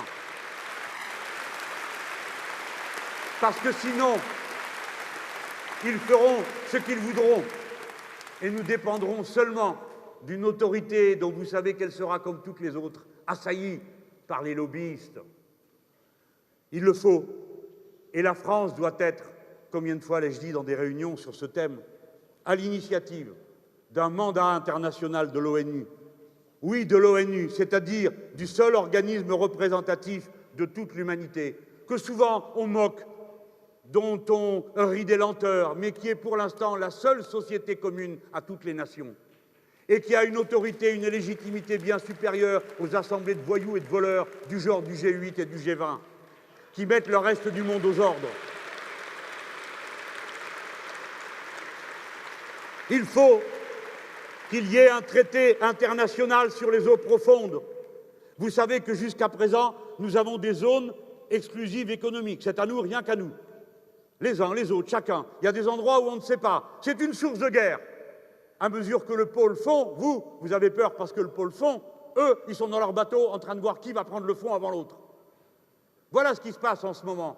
Voilà les tensions entre la Russie, la Norvège, les États-Unis, combien d'autres pays qui sont là autour. À qui est le fond? À qui est-ce qui se trouve là? Et pendant ce temps-là, nous, on parle d'autre chose. On ne sait pas que le XXIe siècle est en train de refaire sa carte sur le fond des mers et que nous sommes une grande puissance. Pas pour nous-mêmes, mais que nous devons être les héros qui marchent devant et parlent au nom de toute l'humanité. C'est ça notre force. Alors, qu'est-ce qu'on va faire? Il faut qu'on ait un traité international sur les eaux profondes. Ça s'appelle en droit res nullus aujourd'hui. Ça appartient à personne. Si bien que le premier qui passe, qui prend, c'est à lui. Et celui qui veut jeter dedans, avec son gros paquebot, des sacs de poubelle, qui veut déverser dedans tout ce qu'il a dégazé de son bateau, il peut le faire parce que ça n'appartient à personne. Pour l'instant, et demain, ça appartiendra au premier qui s'en emparera. Voilà toutes ces choses dont il faut s'emparer, les dossiers qu'il faut prendre en charge, parce que dans tous ces domaines, nous sommes puissants, nous sommes forts, nous avons la technique. Je vous ai parlé de la mer, il y a 10 niveaux d'intervention dans la mer pour aller jusqu'au fond. 10 niveaux d'intervention humaine, 10 niveaux d'excellence. Eh bien, dans les 10 niveaux, il y a des champions français qui savent traiter les problèmes. Depuis le fond, pas toujours pour la bonne idée, faire des trous, jusqu'à la surface. Partout, nous en sommes capables. Si bien que nous avons un devoir, le faire et partager. Pas garder ça pour nous, pas garder notre savoir rien que pour nous. Il faut que nous ayons, comme je vous l'ai dit tout à l'heure, pour associer les pays qui, pour l'instant, n'ont pas encore les cadres ni la capacité de participer à ce nouveau grand festin de l'humanité. Il faut que nous ayons une université internationale des métiers de la mer, ouverte à tous ceux de tous les pays qui veulent participer avec nous, et notamment les pays francophones, au développement de ces activités. Parce que tous les peuples du monde ont besoin d'un accès à la mer. Parce que tous les peuples du monde ont besoin de comprendre ce qui s'y passe pour qu'ils s'en sentent tous co-responsables. Voilà. Quand on a commencé l'idée de ce meeting, on a dit, oh, les gens, l'espace, le numérique, la mer, la culture, la recherche, c'est pas sûr que ça les intéresse. Je n'en crois pas un mot.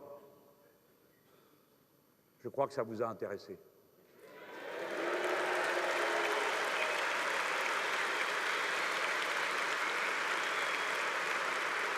Je n'ai pas tout dit. C'est comme un apéritif. Bon, il est un peu long, hein, mais des fois, c'est bien. Pour se mettre en appétit de lire les livrets sur le numérique, sur la culture, sur l'école, je vous demande humblement de les lire.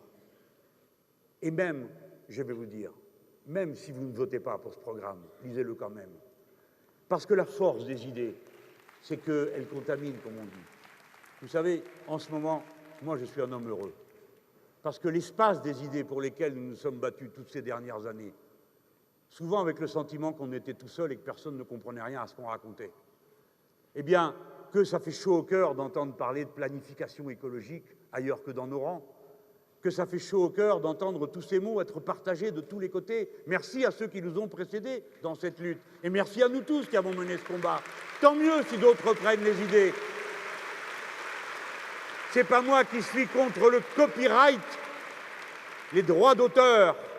Vous savez, sur Internet, l'essentiel d'Internet, c'est le lien hypertexte, c'est ça qui change tout. Eh bien là-dessus, l'Europe dit oui, mais attendez, il y a des droits d'auteur.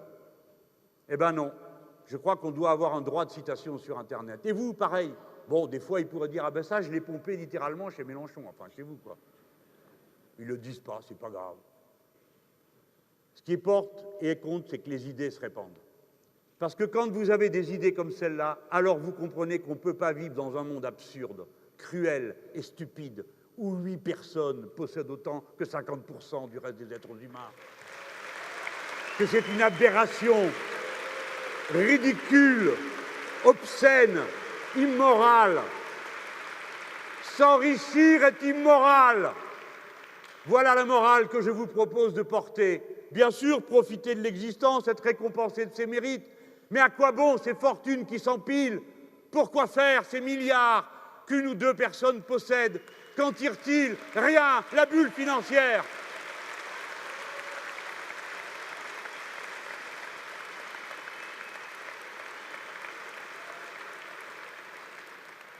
Alors hier, j'étais à un petit village qui s'appelle Champagné en Haute-Saône. Ça m'a pris comme ça. Ça m'a pris que le 4 février, c'est l'anniversaire de la première abolition de l'esclavage. Il y a 250 millions d'esclaves encore dans le monde, vous entendez? Et des fois, les esclaves sont par là, et on ne les voit pas. Je disais, bien sûr, le crime de l'esclavage ne doit pas être réduit en étant comparé à d'autres situations de servitude. Il a une spécificité criminelle particulière, d'abord par sa durée, 3 siècles. Et ces pauvres gens de Champagné, en Haute-Saône, ayant entendu dire qu'on esclavagisait des Noirs, d'abord ne croyaient pas qu'il y eût des Noirs. Et s'en sont assurés en allant voir un portrait qui se trouvait là où on voyait le mage Balthazar, qui est noir. Alors ils ont dit, ah ben oui, c'est possible.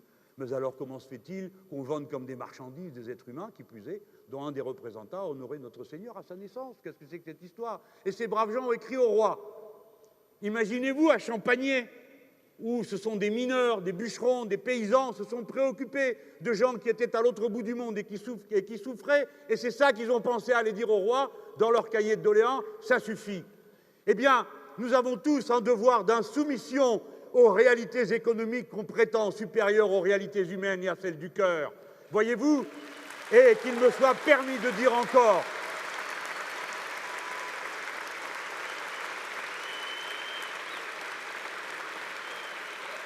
comme l'avait dit Victor Schœlcher à la 2e abolition de l'esclavage, on lui avait dit, il a dit, ah, si on ne peut faire vivre les colonies qu'avec de l'esclavage, alors il faut renoncer aux colonies.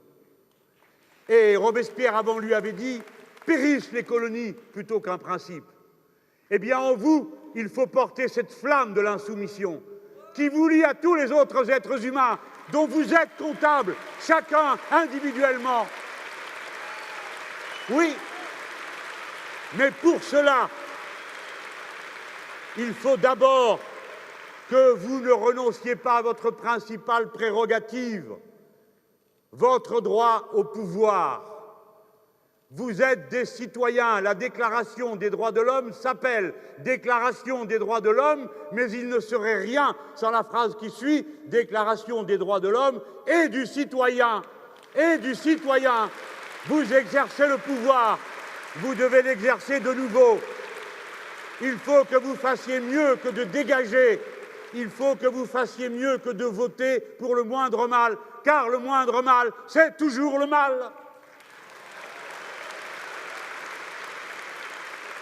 Il faut que pour une fois, à notre appel, vous preniez votre bulletin de vote comme un bulletin d'adhésion à une idée, que vous ne vous aventuriez pas à l'égarer, qu'on ne vous refasse plus jamais, ne vous laissez pas faire le coup du discours du Bourget, suivi du cours du discours sur « je vais réviser les traités ». Regardez de près, étudiez, convainquez autour de vous. Ne vous laissez pas saouler par les belles paroles. Regardez ce qui va faire de nous une grande force. Voilà pourquoi nous devons voter pour abolir la monarchie présidentielle.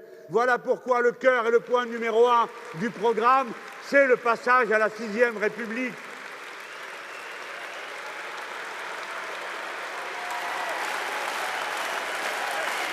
La 6e République, pas celle que moi, président de la République, ayant consulté les marquis Poudret qui m'entoureraient à cette occasion, je vous proposerai de ratifier par un référendum plébiscitaire, oui ou non.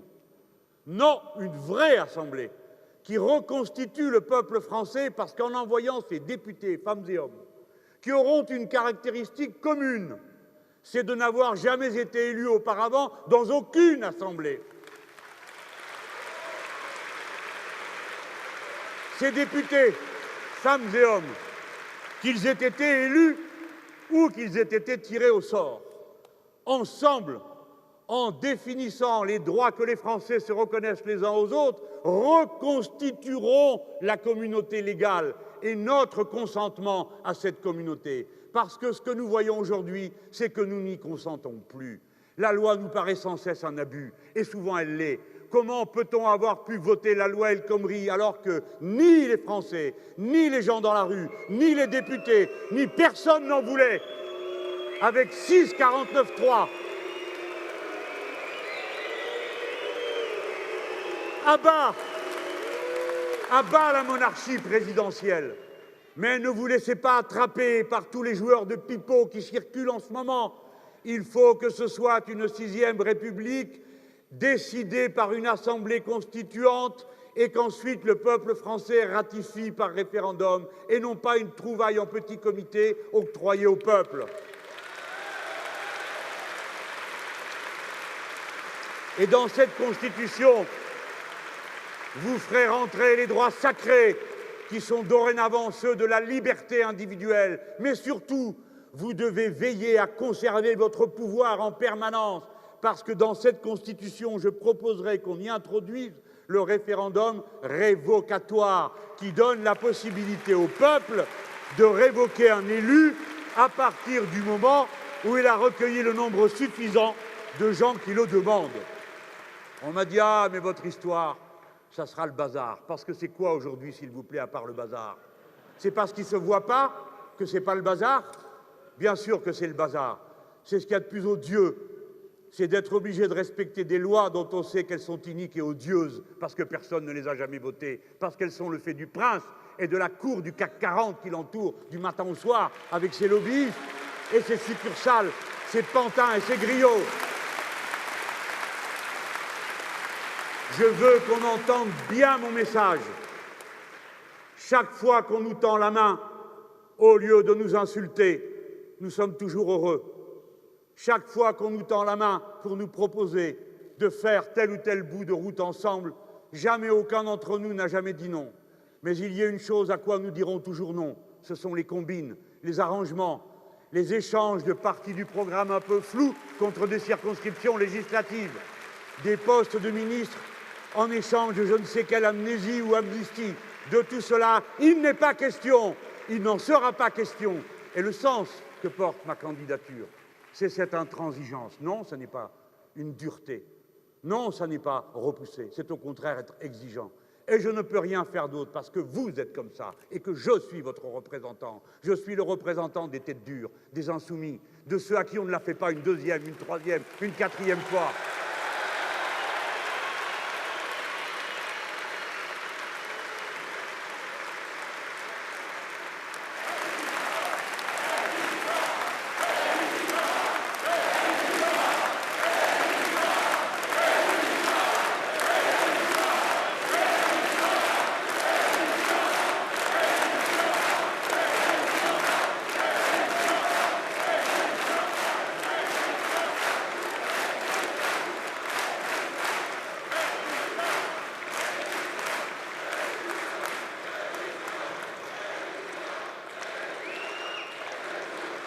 Allez, les amis.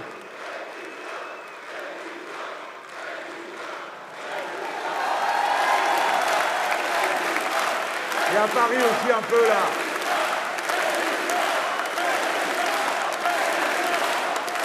On est à Lyon.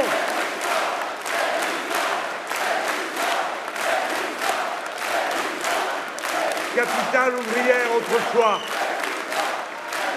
Pendant que vous criez résistance, on va voir si vous résistez autant que moi.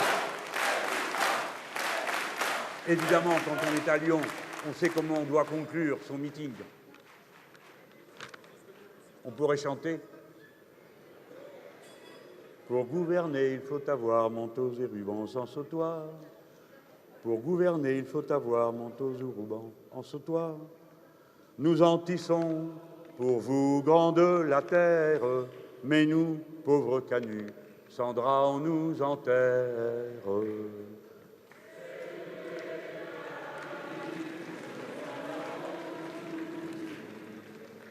Mais notre règne arrivera quand votre règne finira. Mais notre règne arrivera quand votre règne finira. Nous tisserons le linceul du vieux monde et l'on entend déjà la révolte qui gronde. C'est nous les...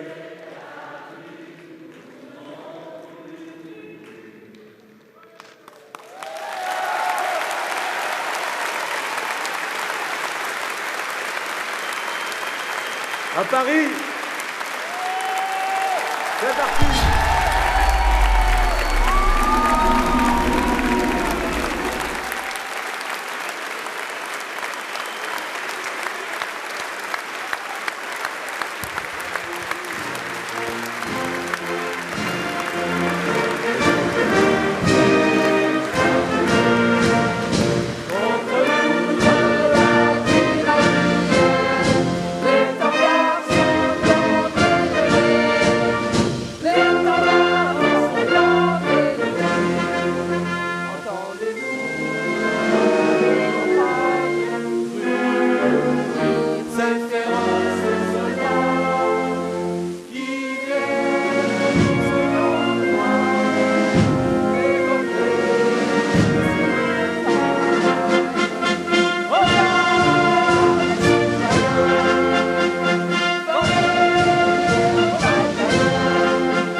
Bravo.